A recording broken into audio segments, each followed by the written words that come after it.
Hello students, आज हम लोग सीखेंगे एक ट्रायंगल का एरिया निकालना डिटरमिनेंट फॉर्म से कैसे। पूरा डिटरमिनेंट तो हम लोग बना चुके हैं, सीख चुके हैं और अभी उम्मीद करते हैं कि लास्ट वीडियो देखने के बाद आप अपने बुक का सारा क्वेश्चन बना चुके होंगे। और अब हम लोग इस जो भी सीखे हैं डिटरमिनेंट, इसका एक जगह यूज करेंगे किसी भी ट्रायंगल के एरिया को निकालने में। अगर उसका वर्टेक्स दिया गया हो तो, वर्टेक्स का कोऑर्डिनेट दिया गया हो तो। आप जानते हैं ट्रायंगल में 3 वर्टेक्स होते हैं। अगर हम लोग जनरली हम लोग ABC, PQR, XYZ ट्रायंगल लेते हैं। चलिए मान लेते हैं कि एक ट्रायंगल है जिसमें 3 उसका वर्टेक्स है, इसका नाम है A, B and C, capital A, capital B and capital C क्रमशः। और A का कोऑर्डिनेट x1, y1, B का x2, y2 एंड C का x3, y3 है यदि। तो अब इसका एरिया निकालना है डिटरमिनेंट के हेल्प से। तो कोऑर्डिनेट ज्योमेट्री में क्लास 10th में भी आप लोगों ने पढ़ा होगा और 11th में तो पढ़ा ही है। कोऑर्डिनेट ज्योमेट्री के अंतर्गत एक टॉपिक था आपका area of triangle using the vertex, using the coordinate of the vertex of the triangle. तो आपको याद होगा, अगर प्लेन में एक ट्रायंगल है ABC,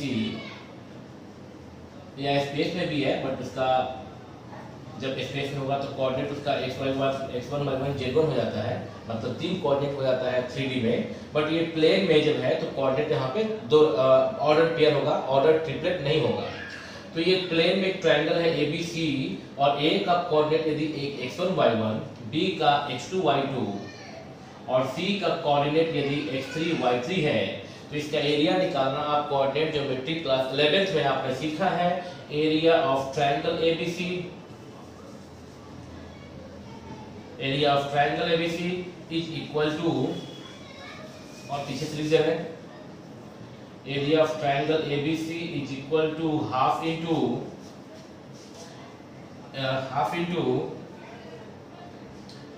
x1, y2 minus y3 plus x2, y3 minus y1 और plus x3, y1 minus y2। और ये चूंकि एरिया ऑफ ट्रायंगल कभी भी निगेटिव नहीं हो सकता, इसलिए बाहर में एक मॉडुलस साइन लगा दिया जाता है, क्योंकि अगर ये कैलकुलेशन के बाद कुछ निगेटिव आ गया तो बाहर में मॉडुलस का साइन उस निगेटिव वैल्यू को पॉजिटिव बना देगा। ठीक है, तो ये एरिया ऑफ ट्रायंगल आपने क्लास 11th में इसको प्रमाणित किया था, अगर आपको याद भी होगा तो। हालांकि प्रमाण का बहुत जरूरत नहीं है, अगर आपको थोड़ा बहुत याद होगा तो। ऐसे लिए थे हम लोग ABC और ये आप इसको फर्स्ट क्वाड्रेंट में ऐसे प्लॉट करके area of this trapezium plus area of this trapezium minus area of this trapezium करके हम लोग इस ट्रायंगल का एरिया निकाले थे क्लास 11th में। तो वो सब नहीं करना है ना। फिलहाल आपको ये फॉर्मूला याद रखना है, ये आपको पता भी होगा। अब इसका डिटरमिनेंट में कैसे इस्तेमाल करते हैं, तो क्या है कि कभी कभी बच्चे भूल जाते तो हैं, कभी कभी ऐसा होता है कि फॉर्मूला लिखने के क्रम में x1, y2, y3 चूंकि बहुत सारे इसमें टर्म्स हैं, तो कभी कभी ऐसा होता है कि बच्चों को लिखने में ये समस्या आए कि अक्सर देखने को मिला ऐसा कि x1 के बाद y2 माइनस y3 लिखना है या क्या लिखना है, तो विद्यार्थियों को ऐसा कभी कभी होता है दिक्कत। तो इसी को अब अगर आप इसको अभी चूंकि आप डिटरमिनेंट सीख गए हैं बनाना, अब अगर आप ये फॉर्मूला याद नहीं भी रखेंगे तो भी डिटरमिनेंट फॉर्म में आप किसी भी ट्रायंगल के एरिया जिसके वर्टिसेस का कोऑर्डिनेट दिया गया हो वो आप निकाल सकते हैं।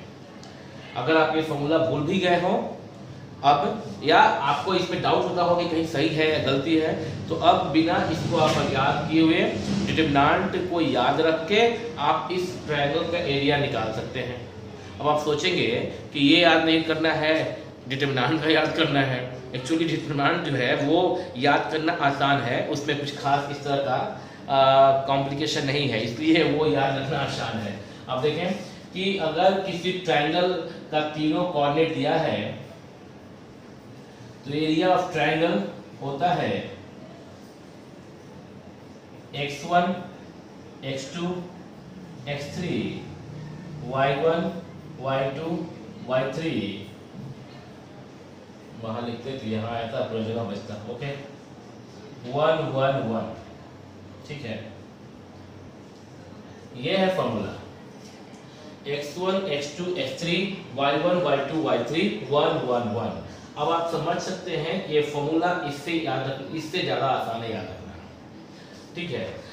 एक बात और है कि ये फॉर्मूला आप इसको दूसरे वे में भी याद रख सकते हैं, जैसे कि ये तो मेरा रो वाइज है, हम लिखे हैं x1 x2 x3 एक फर्स्ट रो में है, y1 y2 y3 second row में है और 1 1 1 थर्ड रो में है। आप x1 x2 x3 जो कि फर्स्ट रो में है आप चाहे तो फर्स्ट कॉलम में भी लिख सकते हैं, और बहुत सारे बुक में आपके ये जो रो है वो कॉलम में भी होगा, कॉलम में लिखा जा सकता है। और आप जानते हैं कि डिटरमिनेंट को, किसी भी डिटरमिनेंट को अगर हम रो से कॉलम में या कॉलम से रो में इंटरचेंज करें तो उसके वैल्यू पे कोई फर्क नहीं पड़ता है। इसीलिए किसी मैट्रिक्स ए का वैल्यू इसीलिए किसी मैट्रिक्स ए से एसोसिएटेड डिटरमिनेंट का वैल्यू और उसी मैट्रिक्स ए के ट्रांसपोज ए डैश के से एसोसिएटेड डिटरमिनेंट का वैल्यू दोनों वैल्यू सेम होता है। मतलब मैट्रिक्स ए है उसका डिटरमिनेंट और मैट्रिक्स ए डैश का डिटरमिनेंट दोनों का वैल्यू सेम होता है। तो अभी ये जो है अभी डिटरमिनेंट है, इसको आप चाहे तो इस रो को फर्स्ट कॉलम, सेकेंड रो को सेकेंड कॉलम और थर्ड रो को थर्ड कॉलम में कन्वर्ट करके याद कर सकते हैं। मेरे को ये फॉर्म सुंदर लगता है, क्यों? क्योंकि हम ना इसको रो वाइज किसी भी डिटरमिनेंट को यथासंभव अगर पॉसिबल हो और आसान हो तो उसको हम रो वाइज ही एक्सपैंड करना पसंद करते हैं कॉलम वाइज के तुलना में, बस और कोई बात नहीं है। तो आप इसे याद कर लें। अब देखें कि ये कम हो गया। अगर आप याद कर लेते हैं किसी भी डिटरमिनेंट का कि अगर कोई ये डिटरमिनेंट फॉर्म अगर आप याद कर लेते हैं तो किसी भी ट्रायंगल का एरिया निकाल सकते हैं, जहां पे कि x1 y1 is the coordinate of vertex A, x2 y2 is the coordinate x2, y2 is the coordinate of the vertex B and x3 y3 is the coordinate of the vertex C। तो area of triangle ABC। अब इसको अगर आप थोड़ा सा ठीक है, तो ये फॉर्मूला है, आप तो इसको याद कर लेंगे। अब ये याद रखेंगे तो आपको ये याद करने की जरूरत नहीं है। देखिए इसको एक्सपैंड करेंगे तो यही बन जाएगा। अगर इसको हम फर्स्ट रो के थ्रू एक्सपैंड करें तो इसका वैल्यू फाइंड आउट कर लेंगे। यही तरीका है डिटरमिनेंट के लिए। तो चलिए करते हैं एक्सपैंडिंग थ्रू रो फर्स्ट। तो x1 तो क्या आएगा y2 y3 1 1 माइनस x2 क्या आएगा y1 y3 1 1 और प्लस x3 y1 y2 1 1 यही आएगा ना। इसको सिंप्लीफाई किया जाएगा तो x1 y2 minus y3 x1। इस मिस्टेक में क्या रहे क्या कि एरिया ऑफ, देखिए एक गलती क्या कर रहे हैं यहाँ पे कि हाफ लिखना पड़ेगा, सॉरी यहाँ पे ध्यान नहीं दिए थे। एरिया ऑफ ट्रायंगल में ये डिटरमिनेंट और आगे में क्या लग जाएगा, हाफ लगेगा, हाफ लगा रहेगा, हाफ इनटू दिस, ठीक है। अभी वो जो पहले बोल दिए थे कि एरिया ऑफ ट्रायंगल, अब इसको मिटाएंगे नहीं एड करेंगे। एरिया ऑफ ट्रायंगल जो है वो आपको यहाँ पर लिख दिए थे कि डिटरमिनेंट फॉर्म याद रखना है, बट आप एक बात और याद क्या रखिएगा, उसमें आगे हाफ उसमें फॉर्मूला में लगा रहेगा, ठीक है। गलती ध्यान दीजिए वहां पे। तो अभी ठीक है, तो ये पहले आपने डिटरमिनेंट, ये हाफ तो है तो हाफ तो बाहर में रहेगा ही, ठीक है, और ये आपका ऐसे चलेगा। अभी देखिए फिर इज इक्वल टू हाफ तो बाहर में रहेगा ही, और डिटरमिनेंट का जो वैल्यू सॉल्व कर रहे हैं x1 y2 minus y3 minus x2 y1 minus y3 और plus x3 y1 minus y2, ठीक है। ये सिंप्लीफाई करना आपको आता ही है। तो हाफ बाहर कर लिया जाए और x1 y2 माइनस y3, अगर एक निगेटिव बाहर निकालेंगे तो प्लस हो जाएगा, और जैसे निगेटिव बाहर निकालेंगे तो ये जो माइनस y3 था वो प्लस y3 और जो प्लस y1 था वो minus y1 plus x3 y1 minus y2। जरा आप देख लीजिए। अब इसको मैच कर लीजिए। हाँ देख रहे हैं। तो इससे क्या, अब आप सोचेंगे अरे तब तो यही आसान है ना, ऐसा नहीं है। आपको क्यों लग सकता है ऐसा कि अच्छा ये आसान इसलिए है क्योंकि ये तो हमको याद है ही।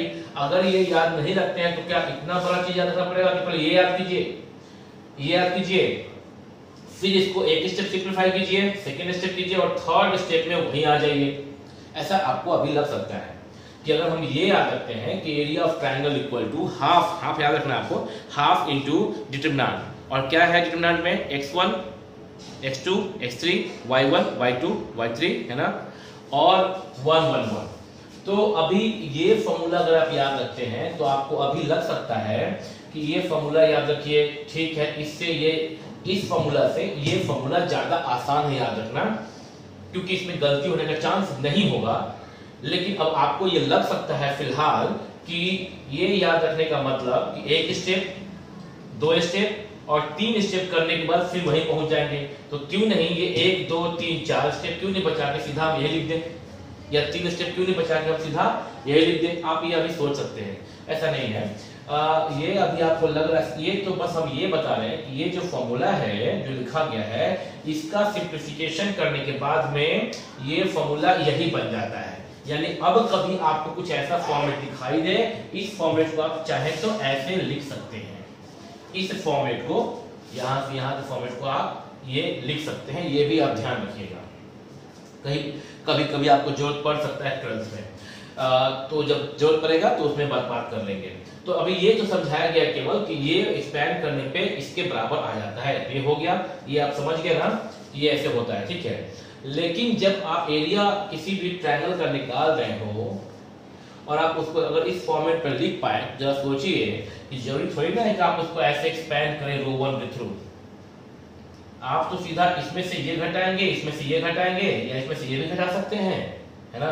C1 माइनस C2 कर सकते हैं, C2 माइनस C3, या C2 minus C1, C3 minus C2, कुछ ऐसा जो भी आपको 2 जीरो आप ला देंगे। जैसे 1 1 दिखाई देगा आपको 3 ठो, आप क्या करेंगे 2 जीरो लाएंगे और 1 के थ्रू आप इसको एक्सपैंड कर देंगे, आसानी से निकल जाएगा। तो आप समझ गए होंगे आप, इसका मतलब ये हुआ कि ये निकालना इससे आसान है, ठीक है।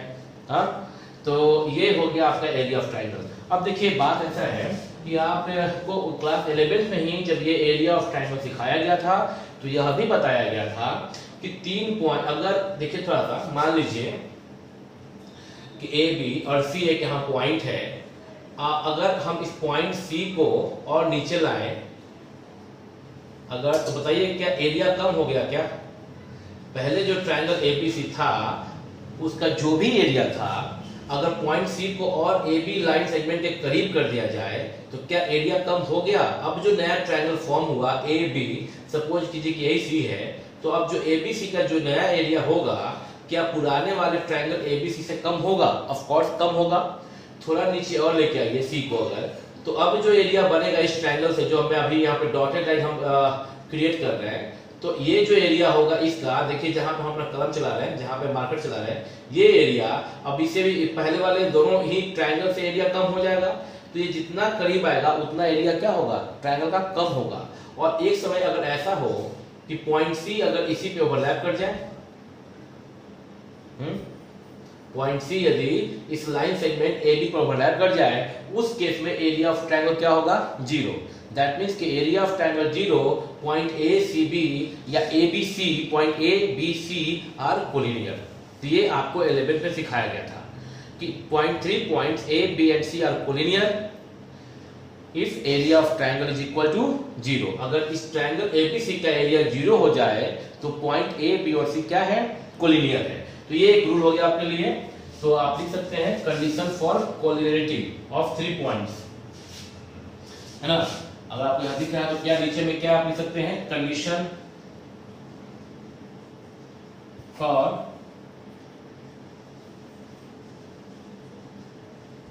कोलिनियरिटी ऑफ 3 पॉइंट्स, 3 पॉइंट का 3 पॉइंट, ठीक है। ये अगर पहला पॉइंट है आपका x1 y1, b है अगर x2 y2, और अगर c है, आप उसको ढंग से एक लाइन में लिख लीजिएगा x3 y3। तो एरिया ऑफ ट्रायंगल, तो area of triangle ABC equal to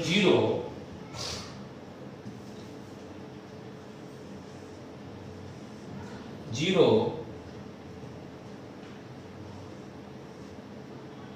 area of triangle ABC equal to 0, that implies and implied by, that implies and implied by A, B, C are collinear। यहाँ पे अगर नहीं दिख रहा होगा तो हम लाउडली बोल दे रहे हैं, यहाँ लिखा हुआ है कोलिनियर। अगर किसी ट्रायंगल एबीसी का एरिया 0 है, दैट मींस कि vertex A B and C are collinear.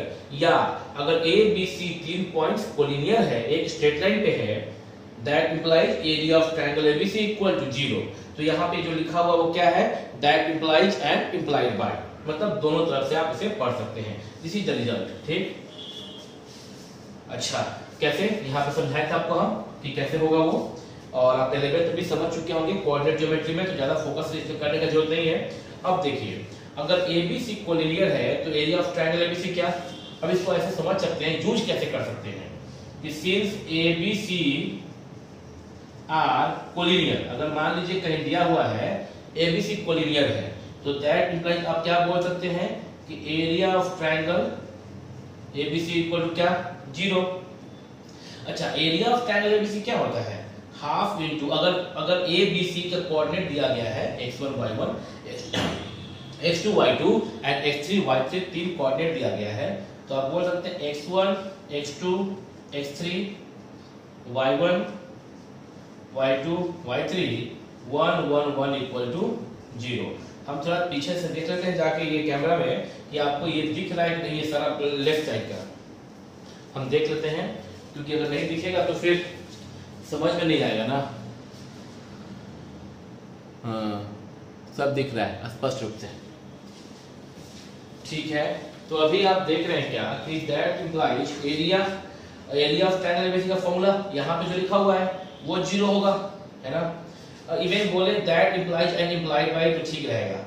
और लास्ट में अब कहाँ लिखते हैं, अब जगह ही नहीं बचा, फिर से माथा इस पे तो ज्यादा खराब रहता है, लेकिन हम लोग जगह बचाएंगे। हाँ, जगह बचाएंगे हम लोग।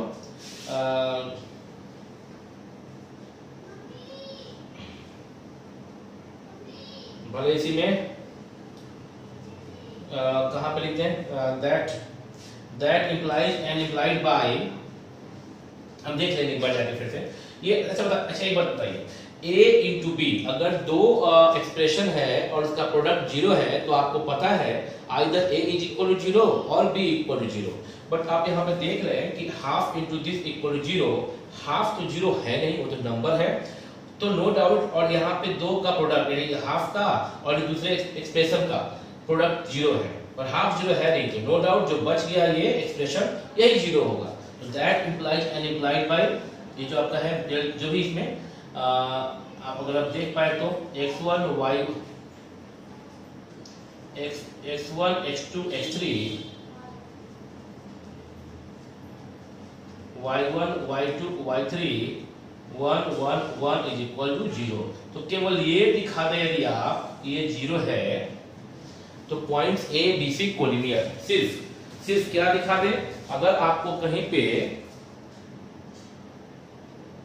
हाँ दिख रहा है, अगर आप कहीं पे बस ये दिखा दें, अगर 3 पॉइंट का कोऑर्डिनेट है ए बी सी का, अगर कोऑर्डिनेट दिया गया है, ए का कोऑर्डिनेट x1 y1 है, बी का है x2 y2 और सी का है यदि x3 y3, तो सिर्फ आप क्या दिखा दे, x1 जो यहाँ सबसे नीचे में लिखे हैं, फिर से लिख रहे हैं यहाँ पे x1 x2 x3 y1 y2 y3 और 1 1 1, यदि आप क्या दिखा दे 0, that implies A B C are collinear, A B C are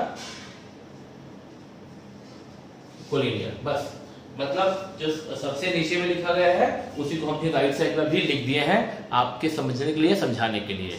तो आप यहाँ तक सब कुछ समझ गए कि 3 की यानी कि क्या, अगर अब सिंपल क्या कि किस प्रकार से यूज करना है डिटरमिनेंट को हम लोग को एरिया ऑफ ट्रायंगल निकालने के लिए, कि अगर कहीं पे 3 पॉइंट ए बी सी और इसका coordinate x1 y1 x2 y2 और x3 y3 दिया जाए, तो आप क्या कर सकते हैं, एरिया ऑफ ट्रायंगल निकाल सकते हैं। Half into area of triangle ABC equal to half into determinant x1 x2 x3 y1 y2 y3 1 1 1, और एरिया ऑफ ट्रायंगल अगर 0 है that implies and implied by, अगर एरिया ऑफ ट्रायंगल क्या है 0 है किसी का, that implies and implied by points A B and C are collinear. या पॉइंट ए बी सी यदि कोलिनियर है तो एरिया ऑफ ट्रायंगल 0। और सिर्फ यदि आप x1 x2 x3 y1 y2 y3 1 1 1 इस डिटरमिनेंट का अगर 0 दिखा दे, यू कैन राइट देन कि A B C are collinear. ठीक है, तो अभी बोर्ड मिटा देते हैं और इसको मिटा के कुछ क्वेश्चन बताते हैं आपको। तो अभी आप बोर्ड पे कुछ क्वेश्चन लिखा हुआ देख रहे हैं, इसी जो भी आपको लेसन आज सिखाया गया उस पे बेस्ड क्वेश्चन है। बताने की जरूरत तो खास बहुत ज़्यादा नहीं है, बट फिर भी कुछ क्वेश्चन आपको चूंकि सिखाया जा रहा है तो डील कर देते हैं हम लोग। पहला क्वेश्चन आप देख रहे हैं, क्या लिखा हुआ है यहाँ पे, 4 क्वेश्चन आप देख रहे हैं। एक तो क्वेश्चन और है मन में जो कि बताना है, बट उससे पूरा अगर उसको भी मेंशन करते हैं तो पूरा बोर्ड भर जाता है। तो पहले 4 क्वेश्चन को डील किया जाए। First question, find the area of a triangle which vertices are A B and C, और तीनों का दिया कोऑर्डिनेट। क्या बताने की आवश्यकता है? एक चीज और मेरे माइंड में भी आया कि एरिया ऑफ ट्रायंगल हमेशा कभी भी नेगेटिव नहीं होता है। तो जब आपको कुछ जब 3 कोऑर्डिनेट दिया रहे, x1 y1 x2 y2 और x3 y3, 3 कोऑर्डिनेट दिया रहे, 3 वर्टेक्स का कोऑर्डिनेट दिया रहे, 3 वर्टेक्स का कोऑर्डिनेट दिया रहे।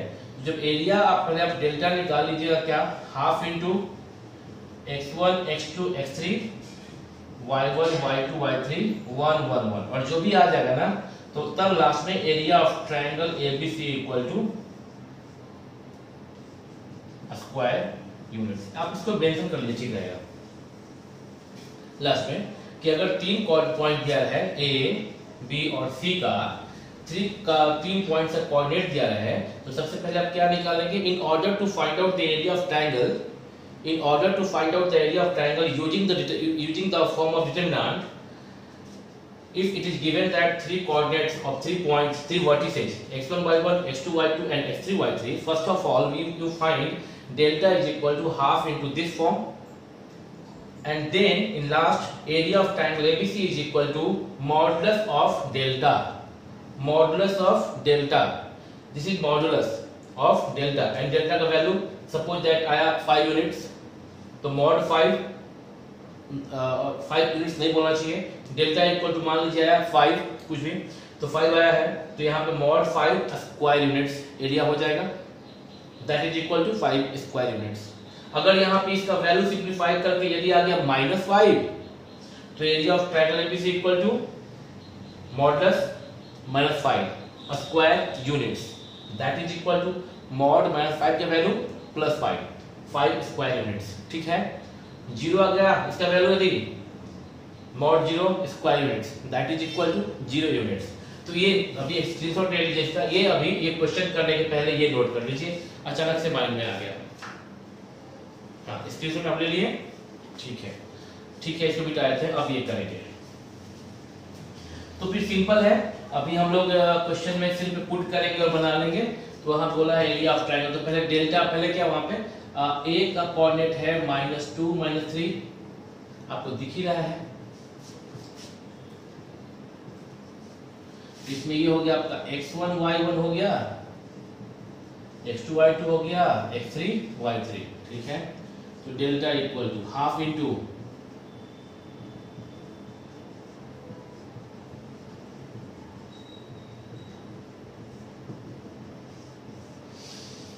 x1 -2 x2 3 and x3 -1 y1 y2 y3 1 1 1। ठीक है, अभी आप इसमें से ये घटा लें, इसमें से ये घटा लें, हो जाएगा 0। हाँ, वो आप सिंप्लीफाई कर सकते हैं, और सिंप्लीफाई करने के बाद आप टाइम बचेगा आपका, अगर आप करते हैं तो हम भी कर सकते हैं इसको। हाफ लिख देते हैं, क्या कर रहे हैं हम उसको,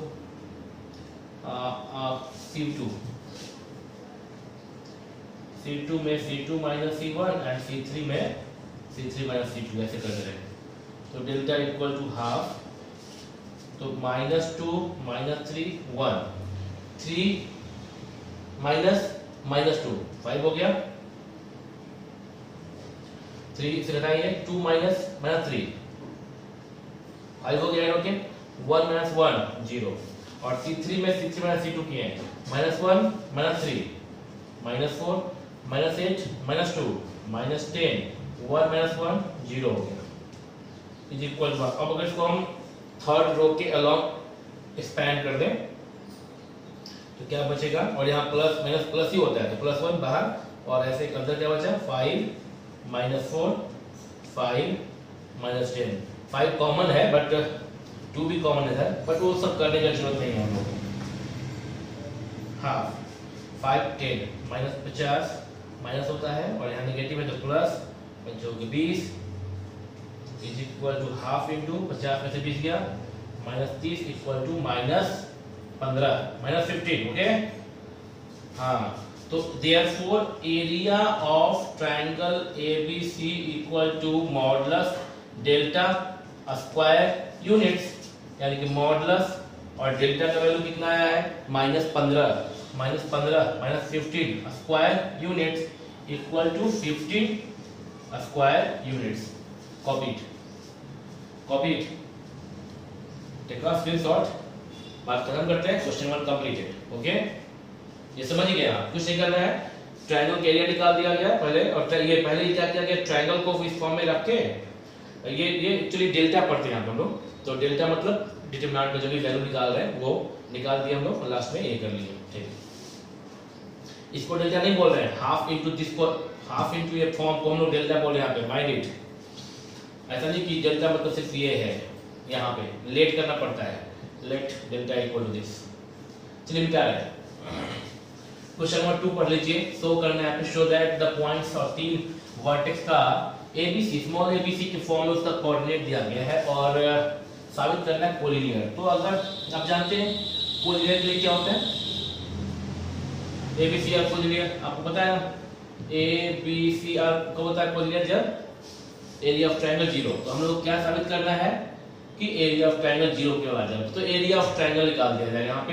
और एरिया ऑफ ट्रायंगल क्या, सिर्फ यहाँ पर हम लोग ये दिखा दें, हाफ को छोड़ के केवल हम लोग ये दिखा दें x1 x2 x3 y1 y2 y3 1 1 1 ले डेल्टा इक्वल टू, अगर ये सिर्फ 0 दिखा दें तो हम लोग बोल सकते हैं कि एरिया ऑफ ट्रायंगल 0 आ गया, और हम लोग बोल सकते हैं क्या कि तब पॉइंट्स आर कोलिनियर। ऐसा हम लोगों ने अभी अभी आज ही क्लास में पढ़ा।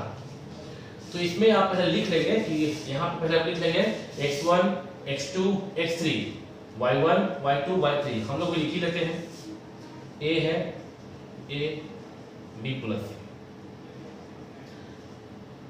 x1 y1 है, ये b क्या है b c प्लस है, ये है आपका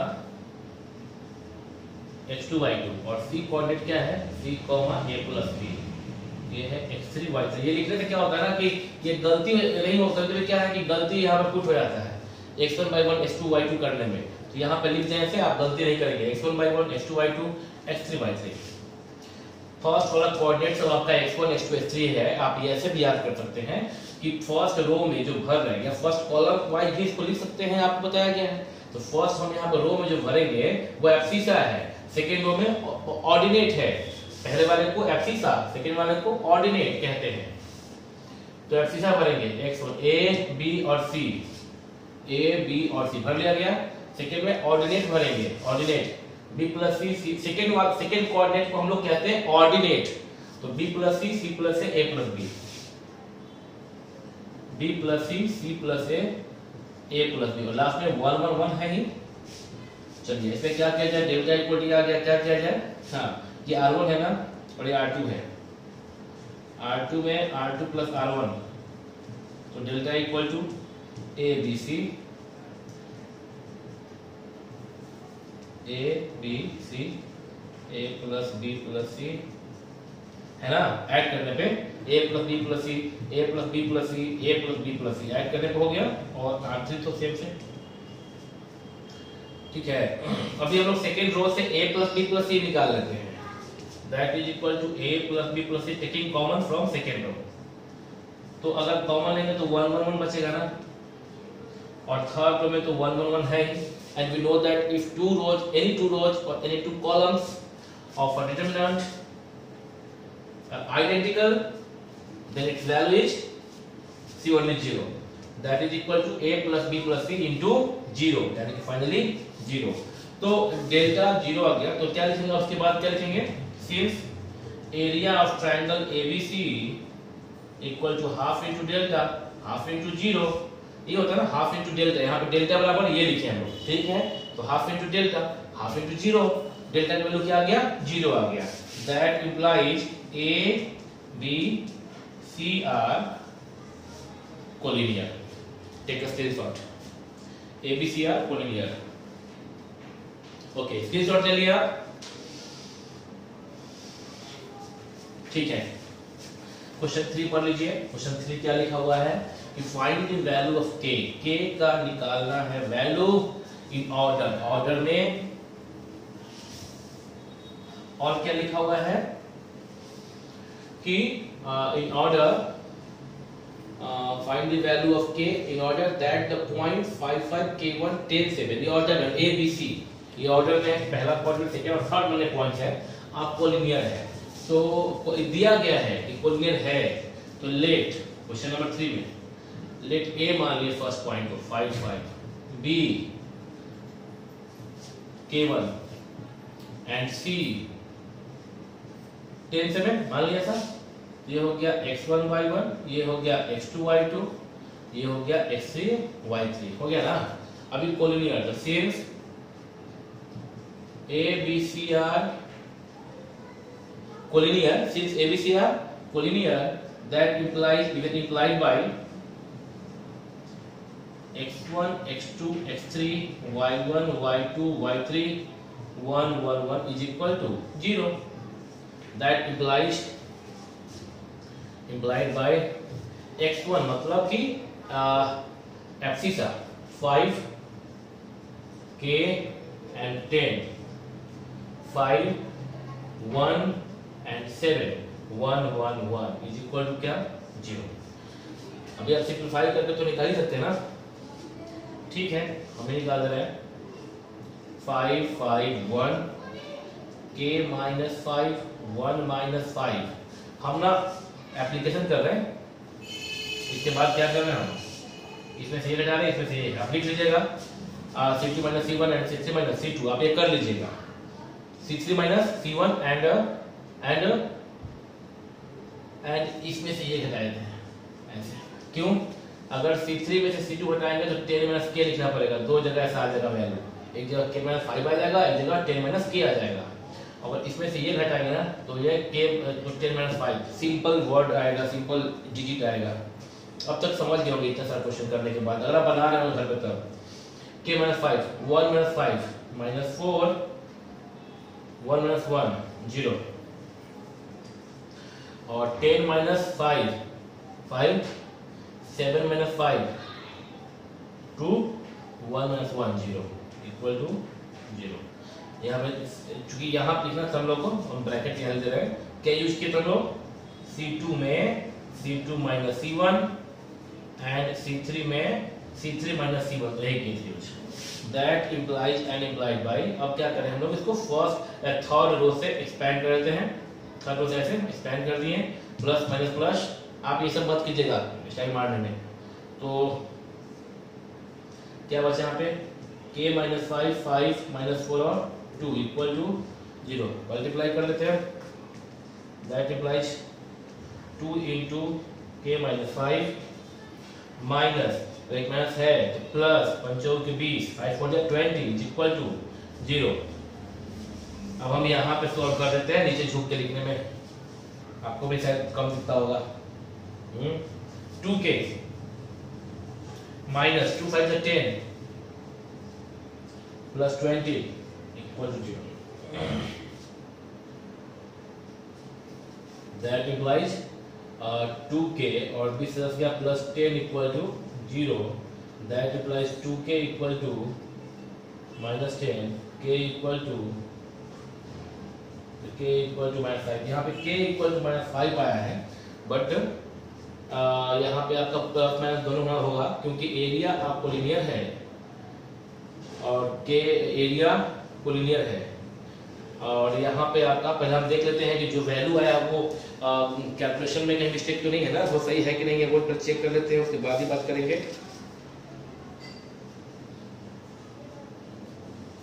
ठीक है। तो यहाँ पे के का निकालना वैल्यू, हाँ ठीक है, के इक्वल टू -5 ही आएगा। एरिया को इस केस में नहीं, -5, हाँ ठीक है। तो अभी आप देख लीजिए कि के का वैल्यू -5 आया है। और कभी क्या होता है कि कहीं लगता है कुछ इसमें कैलकुलेशन मिस्टेक होगा, तो इसलिए आपको यहाँ पे ध्यान देके चेक करना पड़ता है।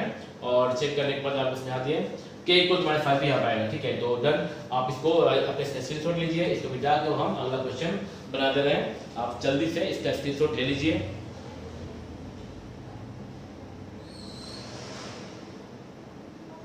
ठीक है,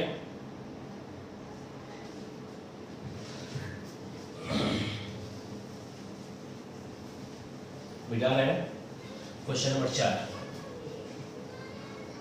यहाँ पे के इक्वल टू सिर्फ -5 होगा, +-5 नहीं होगा। वो कब होगा प्लस माइनस, जब क्वेश्चन में दिया रहेगा कि इस ट्रायंगल का वैल्यू दिया रहेगा, यदि कि इतना स्क्वायर रूट आया है तो वहां पे हमको +-2 लेना पड़ेगा। क्योंकि हम लोग को नहीं पता, कभी कभी क्या होता है कि आप जब डिटरमिनेंट को सॉल्व करते हैं तो मान लीजिए कि वो -5 आ गया। डिटरमिनेंट को सॉल्व करने के बाद हाफ इंटू जो भी, मान लीजिए हाफ इंटू अब जो वैल्यू आया है, अब अगर हाफ इंटू इस वैल्यू को अगर आप एरिया निकाल रहे हैं तो इसका वैल्यू कभी क्या आ गया -5 और कभी इसका वैल्यू क्या आ गया +5। दोनों ही केस में एरिया जो है वो क्या लिखते हैं आप 5 लिखते हैं, है ना। तो यदि कभी अगर आपका एरिया ऐसा भी आ गया हाफ इंटू डिटरमिनेंट जो है ये x1 x2 x3 y1 y2 y3 1 1 1 दोनों ही जगह, तो अगर आपका +5 आता है तो भी 5 लिखते हैं, और इसका वैल्यू यदि -5 आता है तो भी एरिया जो है आप क्या लिखते हैं +5 स्क्वायर यूनिट, स्क्वायर यूनिट्स। तो यदि क्वेश्चन में पहले ही बोला जाए कि किसी ट्रायंगल के एरिया 5 स्क्वायर यूनिट्स है, तो आप जब इस वैल्यू को लेंगे तो दिस इक्वल टू 5 नहीं लिख सकते हैं, दिस इक्वल टू क्या लिखेंगे आप +-5, क्योंकि इसका वैल्यू 5 नहीं आया है, इसका वैल्यू, हेलो ध्यान दीजिए, इसका वैल्यू 5 नहीं आया है, इसका वैल्यू हाफ इंटू जो डिटरमिनेंट है आपका, और डिटरमिनेंट में क्या है x1 x2 x3 y1 y2 y3 1 1 1। तो इस डिटरमिनेंट का वैल्यू 5 नहीं आया है, इस डिटरमिनेंट का वैल्यू आया है -5। यहाँ पे इस डिटरमिनेंट वैल्यू हम लोग +5 लिए हैं, लेकिन जब इसका वैल्यू -5 भी आया है तो चूंकि एरिया निकालना है इसलिए बाहर से मॉड लगाया गया है ना, ये मॉड लगाया गया है और वो 5 में कन्वर्ट कर दे रहा है। तो ध्यान रहे, इसका वैल्यू कभी -5 आ सकता है, इसका वैल्यू कभी +5 आ सकता है, लेकिन आंसर जब कहीं पहले से दिया रहे कि एक ट्रायंगल का जो एरिया है उसका वैल्यू 5 आया है, तो हो सकता है कि इसका वैल्यू सिर्फ -5 हो या इसका वैल्यू सिर्फ +5 हो। तो जब कभी हम लोग बनाएंगे खुद से तो हम लोग +- दोनों लेंगे। अगर 5 को दे रहा है तो समझेंगे कि अच्छा इसका वैल्यू हो सकता है कि -5 आए या हो सकता है इसका वैल्यू +5 आए। एरिया कोई बोले कि 5 स्क्वायर यूनिट है, कोई भी कहता है कि एरिया 5 स्क्वायर यूनिट्स है, तो आप समझ सकते हैं कि जब इसका वैल्यू हो सकता है कि तब -5 हो या हो सकता है कि +5 हो। 5 स्क्वायर यूनिट एरिया है और इसका वैल्यू -5 भी हो सकता है और +5 भी हो सकता है। अगर कोई 5 स्क्वायर कहता है तो अगर कोई कहता है कि एरिया किसी ट्रायंगल का तो से 15 स्क्वायर यूनिट है, 15 स्क्वायर यूनिट्स है, तो इसका मतलब कि इसका वैल्यू या तो -15 है या इसका वैल्यू या तो +15 है। क्वेश्चन 4 पढ़ लीजिए, लिखा हुआ है बोर्ड पे।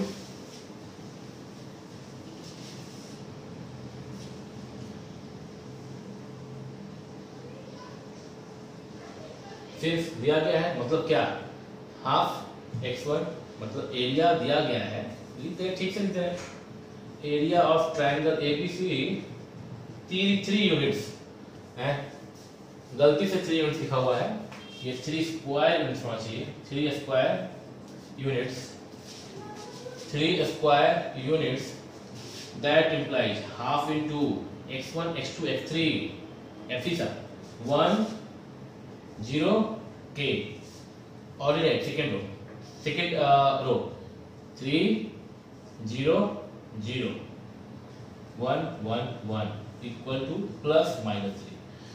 एरिया में 3 है, इसका मतलब अगर इसका वैल्यू सपोज कीजिए कि सिंप्लीफाई करके 3 आता तो भी 3 होता एरिया, और इसका वैल्यू सिंप्लीफाई करके यदि -3 आता तो भी एरिया तो हम 3 ही बोलते। तो जब एरिया 3 स्क्वायर यूनिट्स है, इसका मतलब इस डेटा का वैल्यू या तो +3 आया था या तो -3 आया था। तो जब भी ऐसा दिया है 3 स्क्वायर यूनिट्स आप लेंगे +-3। सिंप्लीफाई तो करना आप जानते ही हैं, है ना। आप सिंप्लीफाई करना जानते हैं, इसको कहीं से भी कर लीजिए, अभी भी कर सकते हैं बिना वो किए भी, फर्स्ट रो से ही कर लेते हैं बिना जीरो बनाए भी। यहाँ पे ज्यादा अच्छा है, दिखाई दिया अभी सेकेंड रो से कर लेते हैं। हाँ, प्लस माइनस प्लस -3 बार ऐसे छुपा, है ना, ऐसे छुपा, तो 0 के 1 1 समझ आ रहा है, 0 के 1 1 प्लस -3 -3/2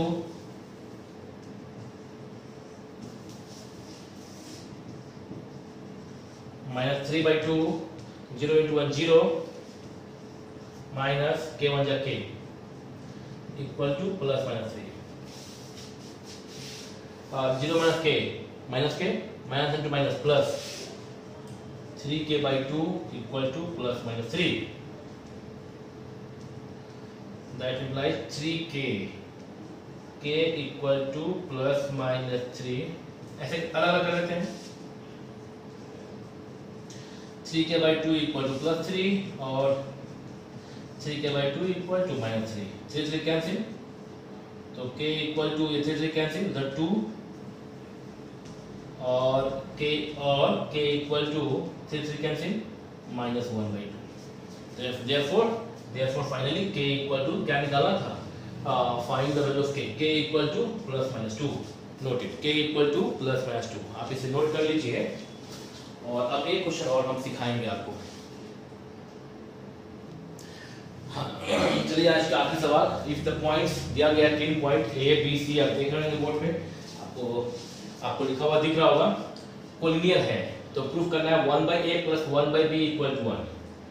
तो सॉल्यूशन है, since A B C are collinear, that implies n implied by x1 x2 x3 y1 y2 y3 1 1 1 बराबर 0। तो हम लिख दे रहे हैं डायरेक्टली x1 मैंने एब्सिसा a 0 1, सेकेंड लाइन में ordinate 0 b 1 0 1 1 1 1 is equal to क्या 0। अगर पॉइंट्स कोलिनियर है तो हाफ इंटू पूरा 0, दैट इंप्लाइज सिर्फ ये वाला भी 0 होता है। आपको सिखाया गया आज की क्लास में। अब वो ला देना जो वहां पे पूछ, जो वहां पे दिखाना हम लोग उस फॉर्म में। चलिए इसको हम लोग फर्स्ट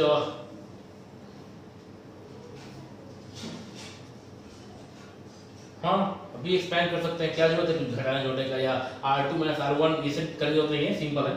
A हम इसको फर्स्ट रो के थ्रू एक्सपैंड कर A B 1 1 1 A और plus minus plus plus 1 0 B 1 1, ठीक है, 0 B 1 1 इक्वल टू क्या 0 A B 1 जा B माइनस 1 1 जा 1 1 हटाइए 1 को 1 0 0 minus B equal to 0 A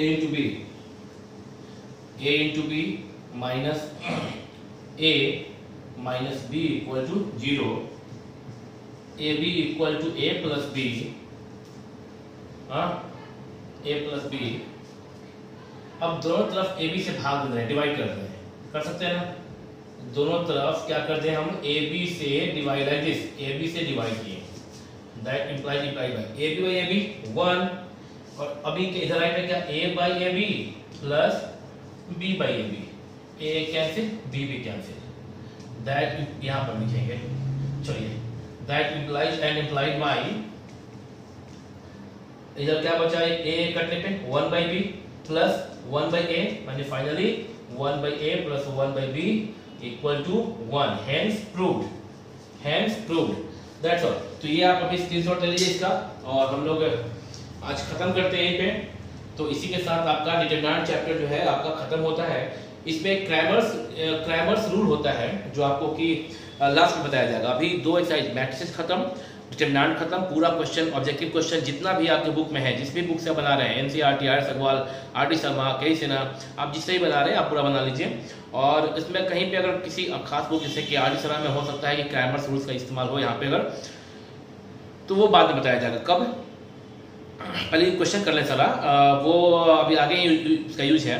तो पहले अभी अगले क्लास में आपको सिखाएंगे adjoint of matrices and inverse of matrices. एक इनवर्स था एलिमेंट्री रो ऑपरेशन से, एक अभी आप एडजॉइंट ऑफ मैट्रिसेज निकालने के बाद आप इनवर्स निकालेंगे मैट्रिसेज का, वो अगले क्लास में सीखेंगे। उसके बाद सिस्टम ऑफ लीनियर इक्वेशन वो सीखेंगे, यानी कि अभी 2 चैप्टर खत्म आपका बुक का, और 3rd चैप्टर अगले क्लास में शुरू होगा। फिर 4th चैप्टर अलजेब्रा का लास्ट चैप्टर, उसी के साथ बीच में कभी आपको हम क्रैमर्स रूल होता है पढ़ा देंगे, और इस प्रकार से आपका अलजेब्रा पोर्शन खत्म हो जाएगा 3-4 क्लास में, 4-5 क्लास में। ओके, तो फिर मिलते हैं। ओके, धन्यवाद।